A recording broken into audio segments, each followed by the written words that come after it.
सारा ज्ञान हमें यहाँ पर प्राप्त होता है। इसके अलावा हमें यहाँ पर simple life is equal to no stress मिलता है। हमें परिवार के बारे में, देश के बारे में, समाज के बारे में जानकारियाँ मिलती हैं, बेसिक कॉन्सेप्ट्स मिलते हैं। किस तरीके से परिवार में रहकर अपने हिसाब से इसे चलाना है, किस तरीके से हमें परिवार को लेकर आगे बढ़ना है, कैसे इसके उद्देश्य थे, क्या इसके मूल्य थे, वो हमें यहाँ पर मिलते हैं। कार्यों का उचित विभाजन क्या था, वो हमें यहाँ पर मिलता है। यहाँ पर हमें देखने को मिलता है अर्ली डेमोक्रेसी वाइब्स देखने को मिलती हैं। सभा और समिति जैसी संस्थाएं मिलती हैं। हम कह सकते हैं हमारा आज का पार्लियामेंट, लोकसभा और राज्यसभा जिसको आप जानते हैं, वैसी ही संस्थाएं हमें यहाँ भी देखने को मिलती हैं। तो उनका बेसिक कॉन्सेप्ट्स क्या था वो भी हमें यहाँ पर समझाया गया है। इसके अलावा हमें यहाँ पर पावर के बारे में जानकारी मिलती है, कॉम्पिटिशन्स की जानकारी मिलती है, किस प्रकार से शक्तिशाली बनने के लिए जो लड़ाइयाँ हुई हैं उनकी जानकारी मिलती है। जीवन का एक पार्ट है ये, जैसा कि हम सभी जानते हैं। तो इनके कॉन्सेप्ट क्या हैं जीवन जीने के लिए, उनकी जानकारी हमें यहाँ मिलती है।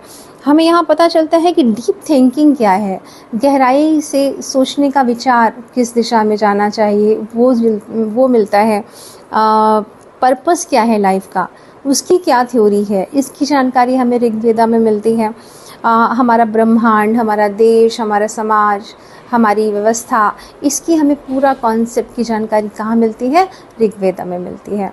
बच्चों, इसके बाद जो हमारा अगला आता है वो आता है यजुर्वेदा। यजुर्वेदा में क्या है, अगर हम आजकल की थॉट पर बात करें तो हमें क्या मिलेगा यहाँ पे। अभी हमने कॉन्सेप्ट और थ्योरी पढ़ा, ठीक है, ऋग्वेदा में। तो जब हम यजुर्वेदा में आते हैं तो हमें यहाँ पर मिलता है उसका प्रैक्टिकल नॉलेज, उसकी प्रोसेसिंग, कि किस प्रकार से कर्मों के माध्यम से करके हमें इनको अपने जीवन में लाना है, व्यवहारिक रूप से हमें उसको किस प्रकार से अमल में लेकर के आना है, इसका ज्ञान मिलता है। हम कह सकते हैं action plus discipline plus proper method, इसकी जानकारी हमें यहाँ पर मिलती है बहुत ही बेहतर तरीके से। यज्ञ के बारे में बहुत ही सुंदर जानकारी मिलती है। यज्ञ क्या है, एक तरीके से डिसिप्लिन है, लोगों का एक साथ संयोजन, काम करने का संयोजन, जिसको हम ग्रुप प्रोजेक्ट के रूप में देख सकते हैं वर्तमान में, ऐसी संज्ञा हमें वहाँ पर मिल रही है। एक स्ट्रैटेजी मिलती है। जैसे बच्चों, अगर आपको कोई एग्ज़ाम देना है तो आप एग्ज़ाम के लिए क्या तैयार करते हैं, स्ट्रैटेजी तैयार करते हैं। तो वहाँ पर हमें वो स्ट्रैटेजी मिलती है।